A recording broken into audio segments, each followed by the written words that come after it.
Hello, hello, magandang hapon sa ating lahat. Ito na naman po si The Political Bandera 4.0 podcast na sumisingit dito sa page ni Ninyolo. at sana po samahan po ninyo ako ng isang oras ng talakayan sa mga balitang hindi nyo napapansin, kaya pinapansin po namin. Para malaman ninyo, para aware din kayo. So ako nga po si TPL4 at ito po ay aking munting podcast dito. At yun nga, unahin na po natin, dire-diretso na po. Dire-diretso na po tayo sa talakayan. Unahin po natin galing kay General Nicolas Torre III, ang sa ngayong General Manager ng MMDA at sa isang meron po siyang interview sa isang programa niya doon sa 1PH. At tinatanong po siya na kung meron mo siyang plano tumakbo sa kahit anumang posisyon sa gobyerno sa future. At ang sabi po ni General Nicolas Torre na wala namang problema kung tumakbo siya or hindi or whatever, kung anong gagawin niya sa buhay niya, syempre. Diba? Walang problema tumakbo. Meron naman siya karapatan po na tumakbo siya kung sa anong posisyon sa gobyerno na siguro kung titingin niya na makakatulong siya. Pwede po siya tumakbo pagka senador sa 2028. Pwede siyang tumakbo sa kahit ano, vice-presidente, presidente. Kasi pasok naman po si General Torre sa requirements na nakasaad sa ating saligang batas kung ano yung pwedeng tumakbo sa mga posisyon sa gobyerno, lalong-lalo na sa presidente, vice-presidente at sa senador. Of age na po siya. So, walang problema. Wala pong problema yon. So ngayon na meron po siyang meron kung tatakbo po, meron daw silang parang marathon sa May 16, 2026. Ang sabi ay takbo laban para sa mga bully part 2. Sa mga bully. Alam naman po natin na kung talagang si General Torre may pinaparinggan itong title, may pinaparinggan siya ng kanyang tawag sa kanilang marathon na takbo laban para sa mga bully. Kasi alam po natin na meron pong isang mayor sa Davao City na naghamon ng suntukan sa silang dalawa. Nung kinasahan po niya, yung mayor, acting mayor pa yun siya ng Davao City na si Baste Duterte, bigla na lang sumipot pupuntang Singapore. Si Baste, na siya yung naghamon, nasuntukan. So, kaya po, ngayon, ang tingin kay Baste Duterte ay Barbie. At hindi po yung kasalanan ni General Nicolas Torre kasi hinamon ka, kumasa ka, dapat yung naghamon sa'yo, talagang kakasahan mo din. Kasi siya naman yung nag-una-una, di ba? Kung wala palang plano nung naghamon ka, tapos wala ka palang plano na harapin yung hinahamon mo, the moment na kasahan ka ng hinamon mo, duwag. Duwag yun. Tawag dun po duwag. Kaduwagan. Ganun. So, si General Torre po, madami ang nag-iisip or nag-a-advance thinking kung siya po ay tatakbo sa 2028 sa kahit anong posisyon. Pero, ibigay lang po natin sa kanya kasi desisyon niya sa buhay.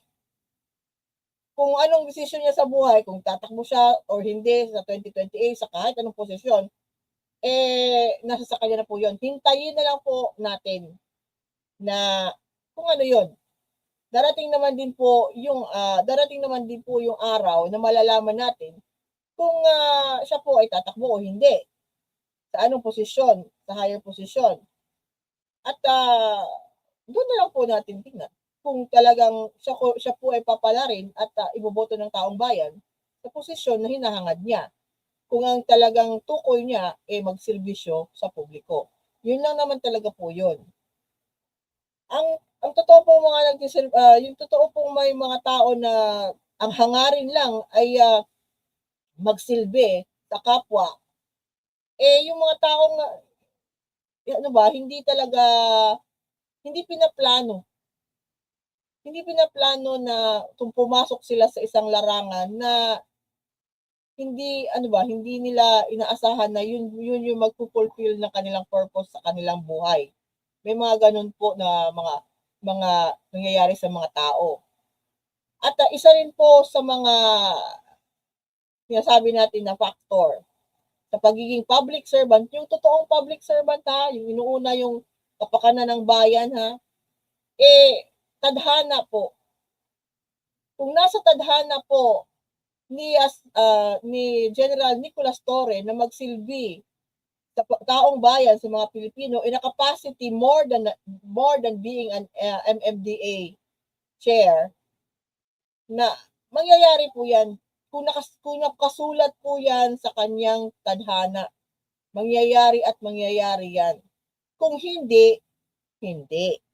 Ganun talaga po yun. Fate, destiny, may mga ganun mong factors yan.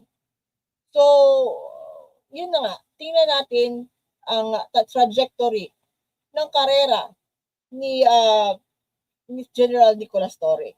So far naman po, wala naman po tayong nakikita na kamalian sa kanya. Magaling po siya na soldier, magaling po siya na sundalo, magaling po nga siya na pulis. Pero yun nga, galit na galit sa kanya ang mga DDS kasi siya yung siya yung naka-serve ng isang warrant of arrest galing sa International Criminal Court sa dating presidente ng Pilipinas. Yun pong task na yun ay napakabigat. Mabigat po yun sa kanya. Pero kasi yun po yung kanyang trabaho nung time na yun. At yun po ay kanyang ginampanan kasi po yun ang tama na gagawin. Na iserve yung warrant, sumunod sa batas, at sumunod sa kung ano nakasaad sa batas. Hindi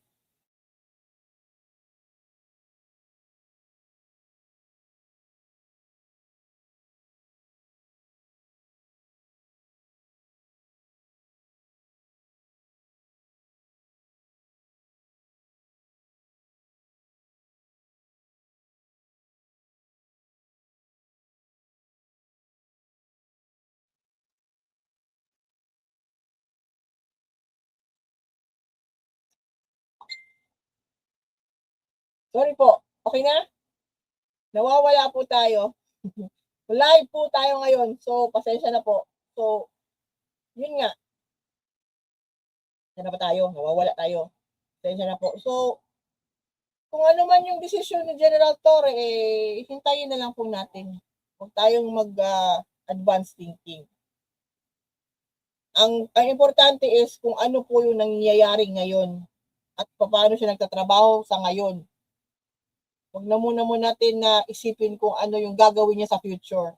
Wala pa po tayo sa future. So next, si General Torre, hayaan natin siya maging MMDA chairman. Okay naman yung ginagawa niya. Pumunta po tayo sa libreng sakay. Libreng sakay po sa Maynila at isusulong na po ang libreng sakay sa ipapatupad nationwide.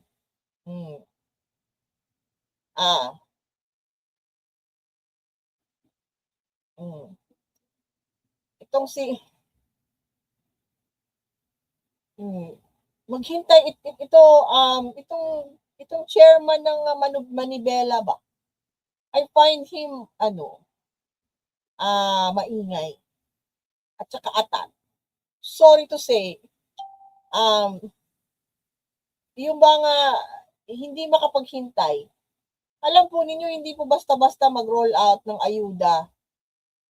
Diba? Alam po, may logistics po yan concern. May mga tao, kagaya nito ni Mar Balbuena, na gusto instant. Gusto lahat. Hindi po yan magagawa inuuna nga lang po yung mga mga madaming population, yung madaming tao At isa na po, inuna ang Manila, Metro Manila.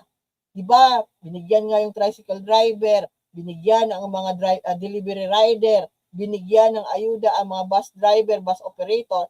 In stages po yan. Pero itong may mga tao pa rin na ganito na, ewan ko ba, instead na tulungan ang gobyerno na makaano ba, step by step, mahapsay lahat, mabigyan lahat, maayudahan lahat, naghahanap pa talaga ng ano, kulang pa, mga ingrato. Ingrato talaga. Ewan ko, napakasamang ugali po ang pagiging ingrato. Yung tinutulungan ka na, pero hindi mo ba kaya magpasalamat? Oh. Pero ngayon, sa ngayon, ginagawa naman po ng gobyerno, ng mga LGU, nagko-cooperate na po lahat para lang maibsan yung crisis na yung babayarin sa gasolina kasi alam po natin na maapektuhan tayo. Pero so far po, ang balita may dumadating naman po na mga supply ng langis sa bansa. At okay pa tayo hanggang June 2026. Hinihintay lang po natin matapos na yung gera doon sa Middle East. In the meantime, dahil nga madaming reklamador ng mga Pilipino, yun na nga, meron ng sahod ng ang bawat chopper. Magmumula sa March 30, 31, ngayong araw, at saka hanggang April 6 to 8. Oh.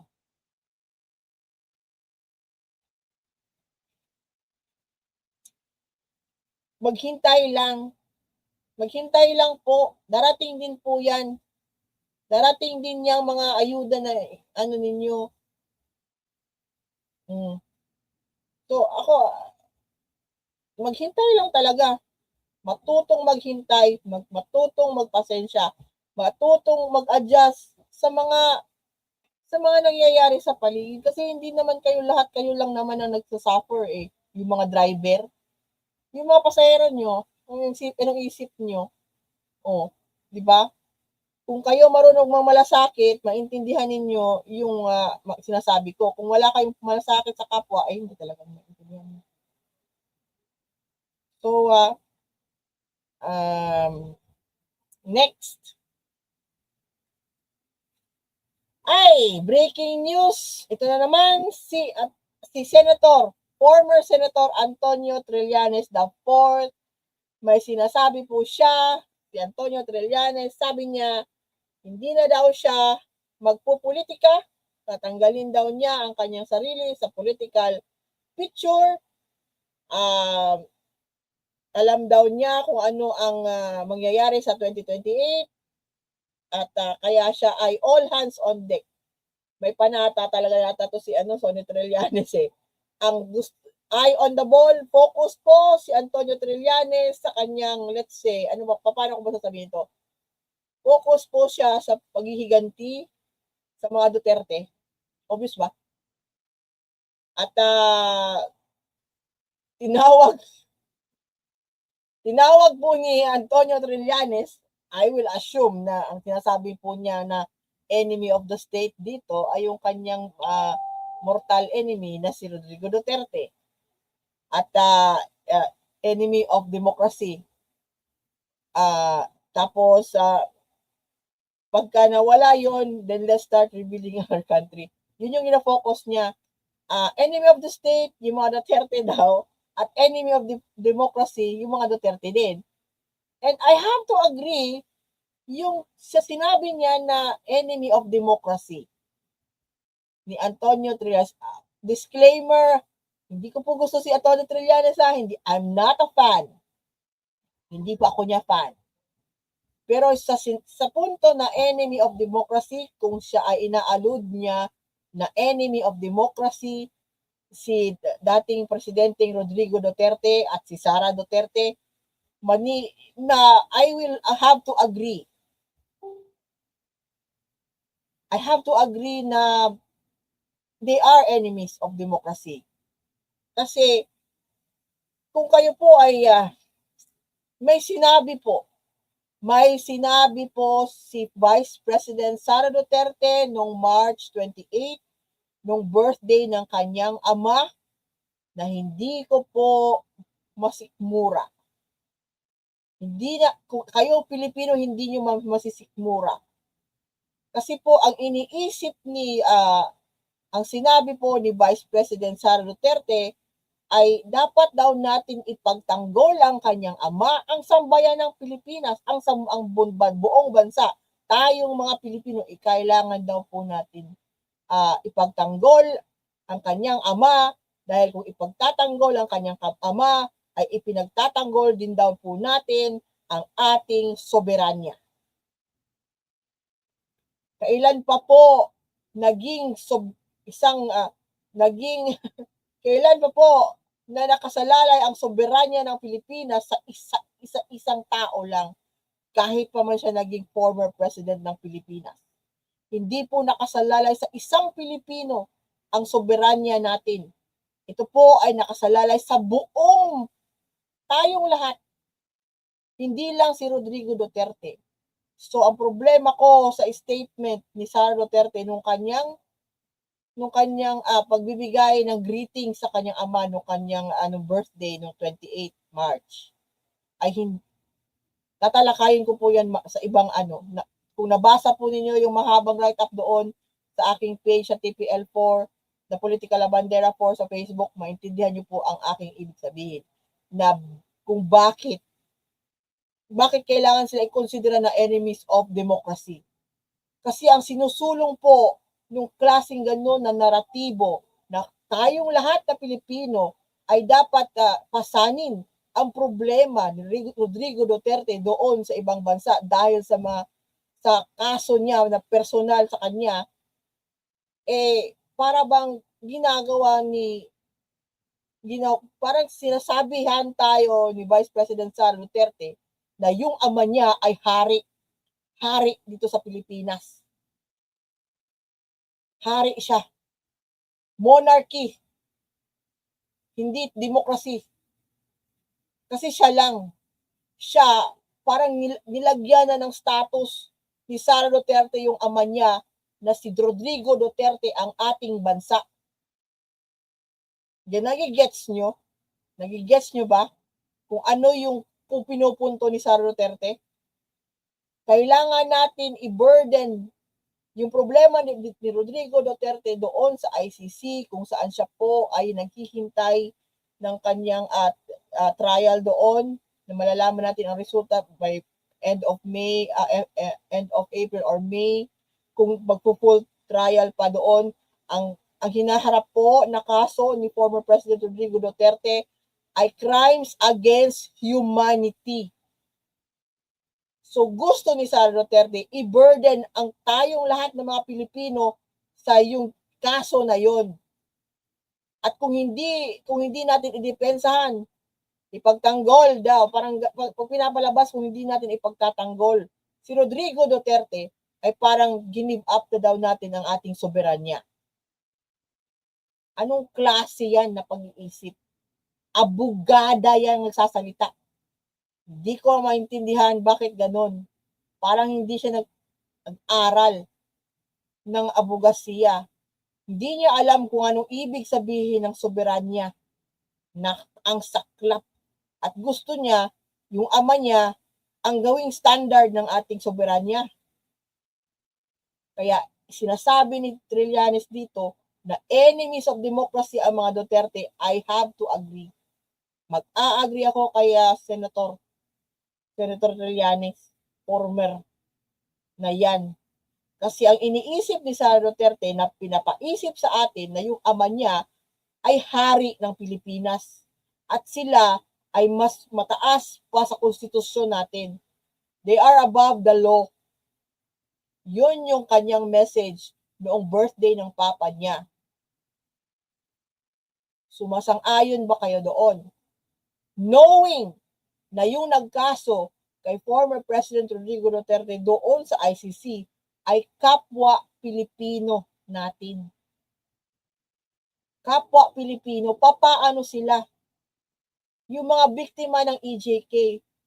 Pilipino po yan sila. Parte po yan sila ng soberanya ng buong bansa. Oh. Pero bakit si Rodrigo Duterte ang ginagawang standard ng soberanya natin? Pero pagdating sa WPS, sa China, sa mga ginagawa ng Chinese militia doon sa West Philippine Sea, hindi po kinukondina ni Vice President Sara Duterte. Walang pakialam siya sa soberanya. Di ba? So makikita ninyo kung gaano kagrabe, kung gaano kagrabe ang pinapahiwatig na mensahe ni Vice President Sara Duterte sa mga Pilipino, sa ating lahat. Kung ang hinihiling niya ay tayong lahat ay idepensahan ang papa niya sa isang problema na ginawa ng papa niya sa kapwa Pilipino, tapos tayo pa yung mag-aabogado sa kanya. Kung ano man po yung nangyayari doon kay kung ano po ba nangyayari sitwasyon doon kay former President Rodrigo Duterte sa Dahig, sa kanya na po muna yun.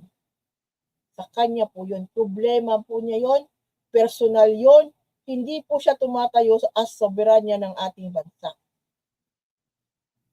Unfair po yun sa ating lahat kung nakatutok lang sa kanya yung soberanya pala ng ating bansa. Tayong lahat po na Filipino citizen, Pilipino, pinanganak dito, tayo po ang soberanya. Hindi iisang tao, hindi galing sa iisang pamilya, at lalong-lalo na hindi sa isang preso doon sa ibang bansa dahil meron siyang kaso na crimes against humanity. Mabigat po 'yon. So, good luck na lang kay former Senator Trillanes. Alam ko na focus siya at ibang klase talaga pag may focus, no? And ako lang parang ako ay natatawa. Kasi hindi to sana dapat mangyayari kung hindi sloppy ang kampo ng mga Duterte. At dahil sloppy ang kampo ng mga Duterte, ang mga kagaya ni Trillanes ay nakakakita talaga ng lusot. Makakakita ng butas yan. At sa ngayon, alam natin na merong butas, malaking butas ang kampo ng mga Duterte. At hindi rin yung kasalanan ni Senator Trillanes na nakita niya yon. Kasi nga, butalo man yung mga Duterte. Sila mismo yung sloppy, yung kampo nila. So kung nakakita ng avenue kung paano maka-rest back itong si Senator Trillanes sa kanila, hindi na kasalanan ni Senator Trillanes yon. Kung sila yung mismo, yung gumawa ng isang bagay na nakitaan sila ng kahinaan. Di ba? So good luck, Senator Trillanes. At sana, alam ko nun, huwag ka sana magsalita ng tapos. Baka malayo pa yung 2028. Bakbo ka ulit, gusto mo. Di ba? Who knows? Depende sa tao yan. Sige. So, nako. Next topic tayo mga kaibigan. Ito po, sumakit po yung ulo ko nito. Nagdadrama si Manang Aimee. Nagdadrama po si Manang Aimee na kapatid ni PBBM. Ay, nakita ko po yung kanyang video kagabi. Kanina, nagsisend po sa akin yung aking mga kaibigan ng kanyang video na ano yun? Mensahe ba yun para si Mana Santa o mensahe yun na pangpaawa, pa-drama, effect? Ano ba? Paano ba yun? Ano tawag natin doon sa kanyang drama-drama? Humihingi ako ng tawad. Hindi ko kinaya, ang sabi ni Manang Aimee. Wow! Drama si Manang Aimee. I'm sorry, Manang Aimee. Well, I've met you once, I like you kasi bibo ka. When I met Manang Aimee, ano siya, wala siyang ka-ere-ere. Ano siya, bibo talaga siya na babae. Wala siyang ano ba, ang first impression ko kay Manang Aimee is mabait. Wala siyang ere. Baklang, ano siya, bakla. Yung tinatawag na baklang babae, babaeng bakla. Yung ganun ba? Parang ano lang siya ba? Bibo, ganyan. Pero that was way back 2018. Bago pa po siya naging tumakbo pagka-senador noong 2019. I met Manang Aimee 2018. At I think I have to regret na ako yung isa sa mga nagsabi kay Manang Aimee na tumakbo pagka 2028. Kami yung 2019. In-encourage namin si Manang Aimee tumakbo pagka-senador noong 2019. And I think I have to regret it now na ganun na nangyari. So si Manang Aimee, yung kanyang video kagabi, kulang na lang po ako mag-nosebleed. Humingi si Manang Aimee ng tawag kay Apo Lakay. Dahil hindi daw niya po nagampanan ang habilin ng ama na bantayan ang kapatid na si Bonget. Manang Aimee, si Bonget ngayon, senior citizen na, kagaya mo. Hindi na niya kailangan ng bantay-bantay mo, Manang Aimee. Hindi na siya baby. At never siya nagpabantay naman sa'yo, Manang Aimee. Ang nagbabantay kay Bonget, Manang Aimee, si Mami Meldy. Diba? Siya yung paborito ni Mami Meldy. Si Bongbong. Hindi ikaw. Kasi ikaw daddy's girl ka, diba? Di ba, Manang? Daddy's girl ka, daddy's genius girl, remember? Sabi mo pa yun. Si Bongbong, Manang Aimee, si Bonget, makimama. Asan ba ngayon yung mama nyo? Di ba nasa Malacanang? Kasi si Bongbong Marcos ngayon nagte-take care sa mother nyo. Di ba? Bakit hindi ka mahingi Manang Aimee ng patawad sa mama mo? Kasi ikaw eldest, ikaw panganay, bakit wala sa iyo yung mama mo? Bakit wala siya sa San Juan? Bakit nandun siya sa Malacanang? At siya ang nagte-take care sa kanya, yung kapatid mo na lalaki, at yung kapatid mo na youngest na si Ma'am Irene.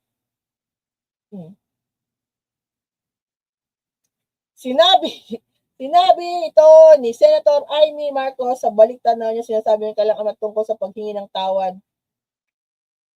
Ay, alam nyo, yung ginagamit yung patay sa mga klase ng ganitong propaganda, necropolitics. I am very, very disappointed kay Manang Aimee to do this tactic na necropolitics. Kasi ito po, dilawan lang po yung gumagawa ng necropolitics eh. Yung tipo ba nga, yung about tong kwento kay Ninoy, kwento kay Cory, yun po yung mga dilawan, yun po yung kanilang core, necropolitics. Tapos si Manang Aimee ina-adapt to ngayon. Ginamit ba? Do we remember na ginamit ninyo before ng mga loyalista si Apo Lakay? Nakikita ba ninyo yun? Hindi ko ma-remember na ginamit ever si Apo Lakay na kailangan ungkatin yun patungkol sa kanyang buhay. The Marcoses went up the political ladder back after going back sa Philippines noong 1991. Yung mga Marcoses, they went up the ladder on their own merits. Di ba? Pero si Manang Aimee ngayon ginagawa ng necrophone, ano ba naman Manang Aimee? Maraming humaharang, maraming nagbabawal, maraming naninira. Ikaw, kasama ka na naninira sa kapatid mo, Manang Aimee. FYI, for your information, kasali ka sa naninira sa kapatid mo, mismong si ading mo, sinisiraan mo, Manang. Hindi na kami nag-uusap. Obviously, hindi ka kakausapin ng kapatid mo. Sinabi mo na nagdodrog, gumagamit yung kapatid mo, gumagamit yung manugang mo, gumagamit yung mga pamangkin mo ng droga. Sure ka Manang Aimee, kakausapin ka pa ba nila? Hindi. Siniraan mo buong pamilya nila. Tapos i-expect mo, nakakausapin ka Manang, hindi siguro Manang. Logic lang Manang, common sense. Common sense Manang, hindi ka kakausapin nun. Pinagbintangan mo, pinagbintangan mo kapatid mo na nagdodroga. Sister-in-law mo nagdodroga. Pati yung, sinalin mo pa yung mga anak nila na nagdodroga. Sinabi mo sa harap yun ng isang kongregasyon ng religious congregation ng Iglesia ni Cristo. At ano nangyari nung sinabi mo yun? Pinatigil nila yung kanilang rally Manang Aimee. Kasi hindi yun yung venue na naglaladlad ka ng kung ano mang iniisip mong maruming laundry ng pamilya mo. Buti kung saan nakikitaan namin ng publiko ng sintomas ng sinasabi mo sa kapatid mo. Pero wala Manang Aimee. Ikaw yung mukhang ikaw yung mukhang adik eh. Oh. Hindi ka talaga kakausapin ng kapatid mo. Siniraan mo kapatid mo. Expect mo na magpapabantay siya sa'yo? Anong tingin mo sa kapatid mo? Matanda na si PBBM. Senior citizen na baby? Baka ikaw yung nagiging ulyanin at kailangan ikaw Manang Aimee ang kailangan na bantayan. Maayos yung buhay ng kapatid mo Manang Aimee. May asawa. At magti 30 years na sila nagsasama. Hindi chikstirada yung kapatid mo. Faithful yung kapatid mo sa kanyang asawa. Meron silang 3 anak. Maayos nila napalaki ang kanilang mga anak. Diba? Ikaw Manang Aimee, tingnan mo muna sarili mo sa mirror. Tingnan mo muna yung sarili mo kung maayos yung buhay mo. Kung nakapangasawa ka ng maayos. Asan yung mga ama ng mga anak mo? Asan yung ama ng mga anak mo? Sino yung madaming issue? Sino yung wala doon sa Hawaii nung pumanaw yung inyong ama? Nasaan ka Manang? Di ba nasa Morocco ka? Wala ka doon nung nawala na yung ama ninyo sa Hawaii. Nasa Morocco ka Manang.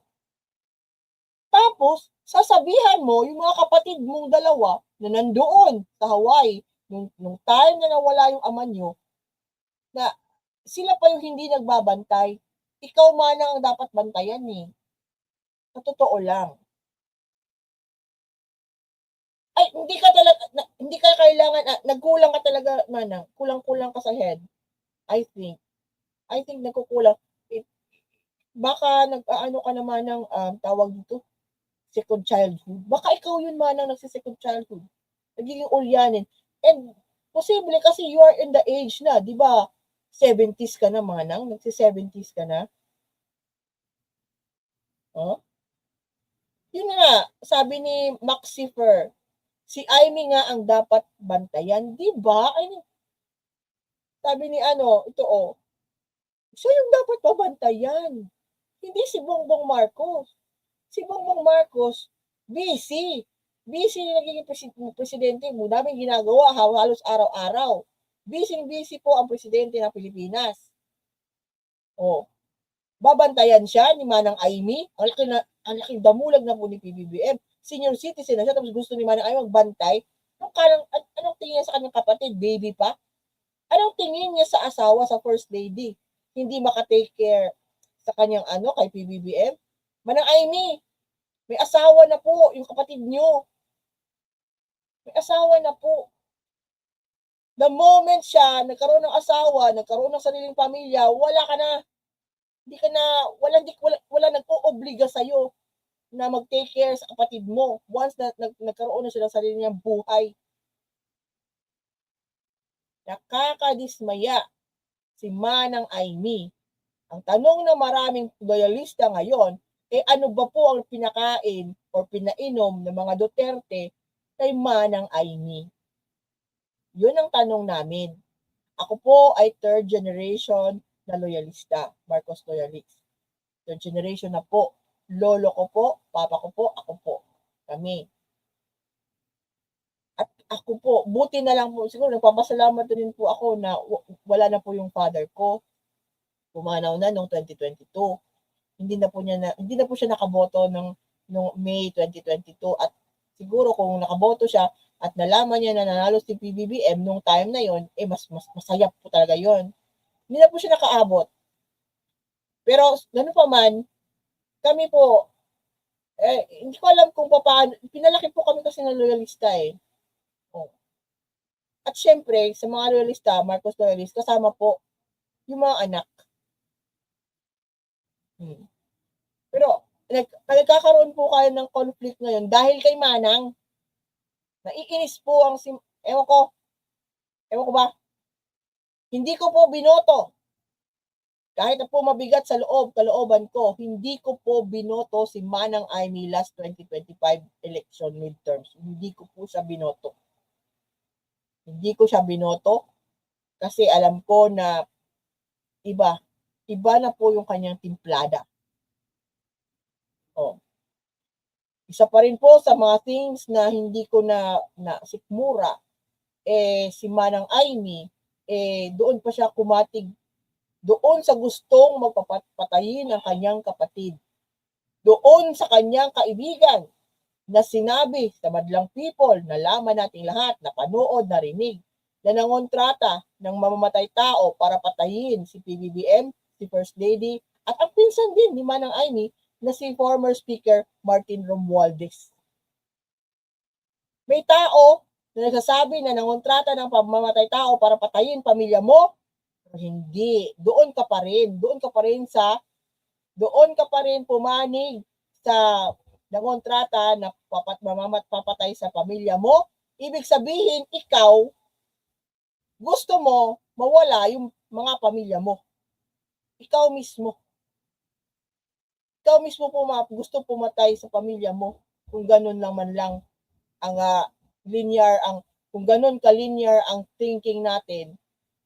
Pinanigan mo yung taong gustong pumatay sa pamilya mo, ikaw gusto mo ring patayin yung pamilya mo. Yun lang yun. So, wag naman ang Aimee, hindi ka na kailangan ni Bongbong Marcos, Manang Aimee. Hindi ka na niya kailangan. Hindi ka na kailangan ng kapatid mo. Hindi na kailangan ng kapatid mo ang iyong mga payo. Hindi kailangan ng kapatid mo yung kapatid na dugo na pumapanig doon sa mga taong gustong patayin siya, gustong sirain ang kanyang administrasyon, siraan ang kanyang pamilya. Manang Aimee, logic lang Manang Aimee. I do not know where you're going with this. Pero pag dumating ang panahon ng 2028 at ikaw ay tumakbo kung ano man ang posisyon na gusto mo,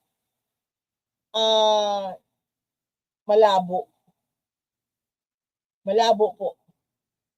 Kung kayo magtatandem ni Sara Duterte sa 2028, malabo talaga. So Manang Aimee, again, kung makakarating to sa iyo, huwag mo problemahin si Bongbong Marcos, Manang Aimee. Kahit man tingin mo sa kapatid mo ay hindi kasing talino mo, kasi ikaw ang genius girl ni Apo Lakay, Machiavellian yung kapatid mo, Manang Aimee. Do not discount him. Do not underestimate your brother. He knows what he is doing. Diba? Ikaw, Manang Aimee, alam mo ba yung ginagawa mo? I don't know. We don't know. So, next topic. Ito, yung suspendido po doon sa House of Representatives as Maria Josep. Napanood ko po yung kanyang birthday message noong March 28, doon po sa rally nila doon sa Davao City, ni Kiko Barsaga. At between sa kanyang mga pinapalabas dati sa kanyang page dito sa Facebook, doon sa Facebook at yung mga kanyang mga statements. Yung kanya pong speech sa Davao City no nakaraan medyo tame lang. Tame lang. Hindi masyado siyang kumpara po sa speech na binigay ni Leandro Labiste na parang robot. Ito si Kiko Barsaga walang laman. Walang laman. Happy birthday. Ganun lang. Except na yung merong attorney, si Respicio ba yun? Yun yung hyper. At sabi ni Kiko Barsaga na hindi pa rin po siya talaga natatauhan tong batang. Hindi pa rin po siya nauuntog, mga kaibigan. Si Kiko Barsaga ngayon ay kinokonfirma na merong Meow Black. At sila po ay nagpa-plot ng house coup. Ang kanilang target ngayon ay si Speaker D. Sino si Raulo no gagawin ng ganito na nagsasabi agad ng plano nila? Like I said, ang mga DDS sloppy. Tapos kung pag hindi matupad ang kanilang mga pinaplano, pag bulilyaso ang kanilang pinaplano, magagalit sila tapos nagpo-project sila na kasalanan ng pinaplanuhan nila na pabagsakin, siraan, whatever. So, I think kung ganito po, si Kiko Barsaga ay masususpindi na naman po. Posible masuspindi pa po ito sa tatlong pagkakataon. So, ginagawa niya, ina-admit niya na to. Nagko-consolidate daw siya ng allies inside the House of Representatives. At yun nga, nagpo-plot sila ng coup na patalsikin si Speaker D.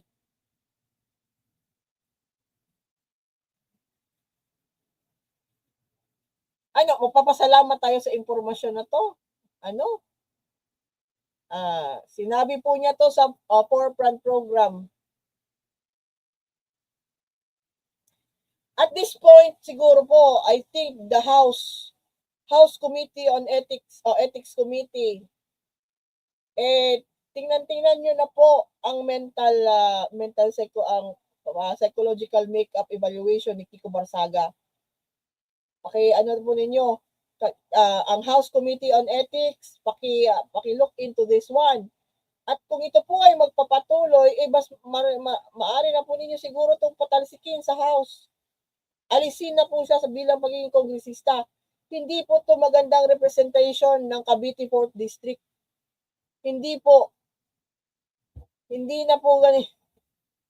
Kawawa ang mga constituents ni Kiko Barsaga sa Cavite 4th District. Hindi na siya magandang representante nila. Kung merong ganito na unhinged, may signs of mental distress ang kanilang kongresista na hayagan na nagsinasabi na meron siyang mga pinaplanong di ka nais-nais sa House of Representatives. Itapatalsikin niyo na to. Expel this guy. Expel him. Napatawa na siya ng suspension first, second suspension, third time, expel na to. Wala tong gamit sa mga taga Cavite, sa 4th District na Cavite. Wala tong gamit. Kawawa sila doon. Walang inaatupag pala ang kanilang kongresista kundi mag-plot ng kudeta doon sa House of Representatives. Gamit, ano bang gamit? Gamit ang taxes ng mga taga Cavite. Ang galing. Hindi na nahiya.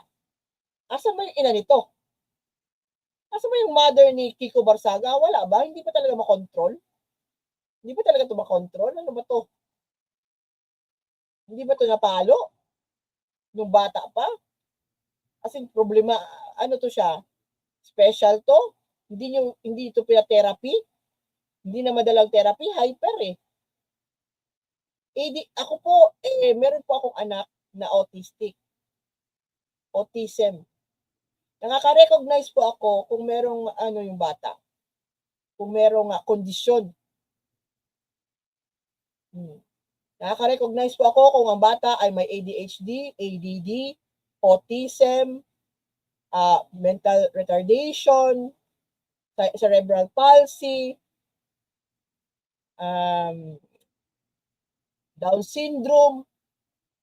Oh. Yung Down syndrome, tsaka yung hindi, usually po kasi yung ADD, attention deficiency disorder, ADHD, yung hyper, yung autism, tsaka yung MR, hindi po ninyo yun makikita physically. Hindi kagaya ng cerebral palsy at saka Down syndrome. Dahil yung iba, hindi po ninyo makikita sa physical. Pero makikita po ninyo sa mannerisms, sa behavior patterns ng tao, ng bata. So si Kiko Barsaga, duda po ako na meron tong ADHD. Hyper siya masyado. Hyper. At parang hindi to siya na therapy na maayos. Kasi meron na naman po mga ADHD na kokontrol. Si Kiko Barsaga, ewan ko ba. Hindi ito siguro inayos na pag ng kanilang mga magulang. Kasi po ako, sa mga anak ko, nung sila po ay na-diagnose na may autism ng age 2, tinerapi po. Nagte-therapy sila hanggang lumaki. Sa awa po ng Diyos, yung dalawa kong anak ay grade 7 yung isa mag-grade 9, nasa regular school na po ang dalawa. Yung panganay ko po kanina ay nagkaroon po ng appreciation day. Siya po yung medyo mahirap kasi siya po yung meron talagang sintomas ng autism. Pero sa awa ng Diyos, nakaka-SPED nandun po siya, kasali po siya sa SPED program dito po sa lungsod ng Ormoc City sa public school. Meron nagpo-provide po ng SPED sa mga mayroong ganun na kondisyon ang syudad namin. Kagagaling po ako doon kaya medyo bihis ako. Kararating ko lang po, dumiretso lang ako nag-live stream para lang hindi masyadong late. Di po ba? So si Kiko Barsaga, hindi ko alam magpapasalamat ba tayo dito sa kanyang matabil na bibig. Ang tingin ko talaga dito po nananadya siya at talagang hindi siya interesado. Ang kongresista na binoto ng mga taga Cavite 4th District, Dasmariñas, hindi po interesado magsilbi sa inyo si Kiko Barsaga talaga. Interesado lang siya manggulo. Interesado lang siya maggawa-gawa ng mga plots na kagaya ng house school. Na hindi talaga siguro niya alam kung ano yung hindi niya iniisip ko ano yung consequences na mangyayari sa mga ginagawa niya ganitong plano. Meron pong consequences ito. Yung mga bata na gumagawa ng something pero hindi iniisip muna kung ano yung magiging resulta nito. Yun nga po yung ADHD na isa sa mga sintomas ng ADHD, ADD, mga ganun. So, interesado ako sino yung small group of lawmakers. I have an idea kung sino tong small group of lawmakers na minimiyaw block niya. Posible na si Toby Tiangco baka kasama sa Mio block na to. Si Toby Tiangco, si Leandro Labiste, yan, Miao block yan. Yung isa si Eli San Fernando, Miao block. Si Paolo Marcoleta, posibleng Miao block din yun. Sino ba? Sino pa yung mga Miao block? Yung mga Duterte na mga nasa sa Congress, mga Miao block siguro yun. Yun yung sinasabi niya na Miao block. Iilan sila? Hindi pa sila mga siguro 5. Di ba? So good luck sa pagplot mo ng kudeta kay Kubarsaga against kay Speaker D na binulgar mo yung plano mo agad-agad. Klase. At this point talaga mga kaibigan, itong si Kiko Barsaga naglalaro, ginagawang playground ang House of Representatives. ginagawang laro-laro niya ang pagiging representante ng mga Pilipino sa kanyang distrito. Di ko alam kung ako po na hindi po ako taga Cavite, pero ako po ay nahihiya. Di ba nafe-feel ng mga taga Cavite na yung representante niyo ay walang kwenta? Yan, sagutin niyo yan sa susunod na eleksyon. Bumoto pa kayo ng dynasty. Sige. Ay, next. Parang mainit po ang ulo. Mainit po ang ulo ni DILG Secretary John Vic Remulla. Mainit. Pinagdidiskitahan po ni DILG John Vic Remulla ang mga turista na umaakyat po sa Baguio City at pipicture doon sa ulo ni Simba. Yung yung malaking ulo ng leon doon ba, papaakyat ng Baguio ba. Sabi niya, wag daw, binagbabawalan muna na mag-picture doon sa lugar na yon kasi po nakaka-cause daw po ng trapiko. Well, at one point, I have to agree, kung madami talagang magpa-picture doon, hindi talagang mag-traffic, pero you cannot stop people. Lalo na yung mga first-timer dyan na gusto mo pa-picture dyan sa lugar na yan. Kasi, di ba po ba, tourist spot? Tourist spot din, di ba? Sana huwag pagbawalan yung magpipicture or enjoy yung tourist spot na yan. Gagawin lang sana ng DILG, sabihin doon sa lokal doon na sakop, na sumasakop dyan sa Quezon Road na yan, gawin na lang, ayusin yung traffic, magtalaga ng traffic enforcer doon. Siya yung mag-aano ng trapiko. Kasi hindi mo po talaga mapapagbawalan yung mga tao na lalong-lalo na ng mga turista na first time dyan, talagang bababa at magpapapicture at mag-appreciate doon sa tourist spot na yon. Wag naman killjoy, DILG Secretary John, hindi po killjoy. Nagbabakasyon yung mga tao paakyat ng Baguio kasi malamig doon.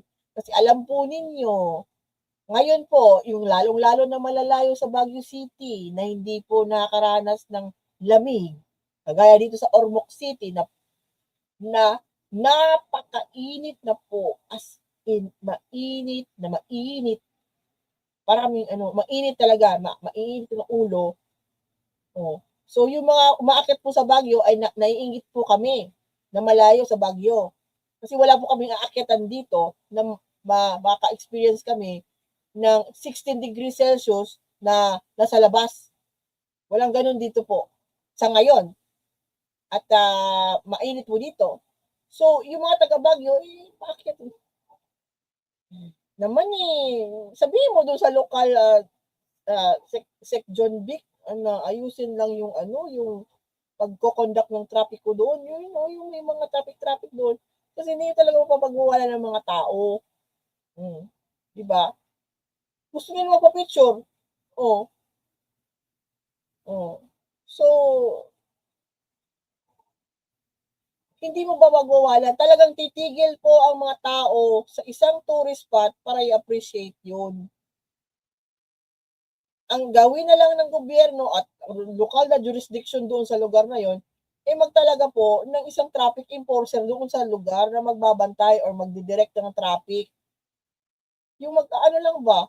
Pero to totally tell people not to take pictures or enjoy the scenery or enjoy the tourist spot, hindi naman tama yun.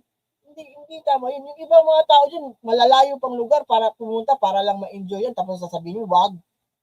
Hindi naman pwede yun. Wag po. Karapatan din po nila mag-enjoy ng bakasyon.